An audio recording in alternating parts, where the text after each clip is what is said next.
Sir काय सांगाल तुम्ही आज मुंबई प्रदेशच्या अनुषंगाने आज बैठक पार पडलेली आहे. खरं तर काँग्रेसचं शिष्टमंडळ मागच्या आठवड्यात आलं होतं आणि आपण नैसर्गिक मित्र आहोत, आपण सोबत गेलं पाहिजे अशी विनंती देखील केली होती. नाही, सगळ्याच नैसर्गिक मित्रांनी एकत्र राहिलं पाहिजे आणि आपण साधारण महाविकास आघाडीचे घटक पक्ष जेवढे आहेत त्याच्यात समाजवादी पक्ष आहे, शेका पक्ष आहे,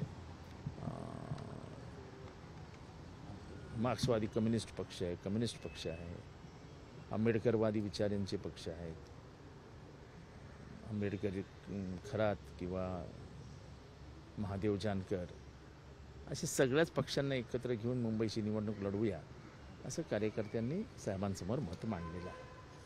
खरं तर मनसे नको अशा पद्धतीची एक काँग्रेसची भूमिका आहे. एकीकडं मतचोरीचा ज्यावेळेस मुद्दा आला त्यावेळेस तुम्ही सर्वजण एकत्र होतात, आता मात्र ऐन निवडणुकीमध्ये मनसे नको अशा पद्धतीची एक भूमिका मांडली जाते. यावर काय राष्ट्रवादी पक्षाची भूमिका कार्यकर्त्यांनी जी मांडली आहे ती की महाविकास आघाडी जी होती त्यांना घेऊन आणि साधारण आपली ताकद वाढवून आपण भाजपला कसं पराभूत करू शकतो याची रणनीती आखावी अशी साहेबांना त्यांनी सगळ्यांनी विनंती केली. मनसेचा प्रस्तावच नाही अजून, त्याबाबत अजून चर्चाही नाही, त्याच्यामुळे त्याच्यावरती बोलण्यात काय आता सध्या तरी अर्थ नाही. खरं तर दोन भाऊ एकीकडे येत असताना राष्ट्रवादी काँग्रेस शरदचंद्र पवार पक्षाची काय भूमिका राहणार आहे? तुम्ही असं आहे की भावांसोबत जाल की काँग्रेससोबत राहणार? महाविकास आघाडी आणि त्यांच्या घटक पक्षांनी एकत्र राहावं अशी भावना कार्यकर्त्यांनी व्यक्त केली. पवारांनी सातत्यानं असं स्पष्टपणे म्हटलं होतं की भाजप सोडून आपल्याला इतर मित्र चालतात. तेच आम्ही सांगितलं की साधारण सगळ्यांची भावना तीच आहे. मुंबईची एक परिस्थिती वेगळी आहे, महाराष्ट्रात वेगळी आहे. महाराष्ट्रात कशा युत्या आणि आघाड्या झाल्या आहेत ते तुम्ही बघताय.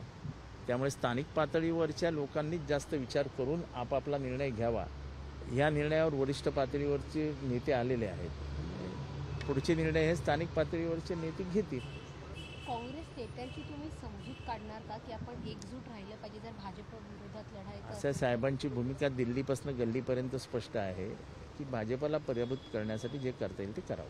म्हणजे समजूत काढणार? मी बोललो तेवढंच बोलीन. मी समजूत काढणार की नाही ते त्यांना माहिती. पुढील आठवड्यात काही बैठक होणार आहे का एकत्रित? कारण आज आपली एक बैठक झाल्यानंतर पुन्हा एकदा काँग्रेससोबत बसलं जाईल असं सांगण्यात आलं होतं. नाही, ते आता काँग्रेसचा काय निरोप येईल, साहेबांची ते काय बोलतात ती वेगळी गोष्ट आहे. पण आज जी बैठक झाली त्याच्याबाबत महाराष्ट्राला आणि तुम्हाला सगळ्यांना माहिती देण्यासाठी मी आले. सर, हिंदी में जानना चाहेंगे आज की बैठक में क्या हुआ है, किस बारे में चर्चा हुई है? इस बारे इतनी ही चर्चा हुई कि पार्टी के कार्यकर्ताओं ने कहा कि भाजपा को पराभूत करने के लिए हमको महाविकास आघाड़ी का जो गठन हुआ है वो जो पार्टियां इकट्ठा हुई थी और रही है वो ऐसी ही रहनी चाहिए, ऐसी कार्यकर्ताओं की भावना रही. सर, मतलब जिस तरीके की यूनिटी हमने सत्याचा मोर्चा में देखी थी जहाँ पे एमएनएस से लेके एनसीपी अम्बेडकराइट पार्टी एक साथ आई देखो, तभी मैंने कहा था कि वो एक अलग विषय है, ये एक अलग विषय है. अलग अलग विषयों पे अलग अलग बातें हैं.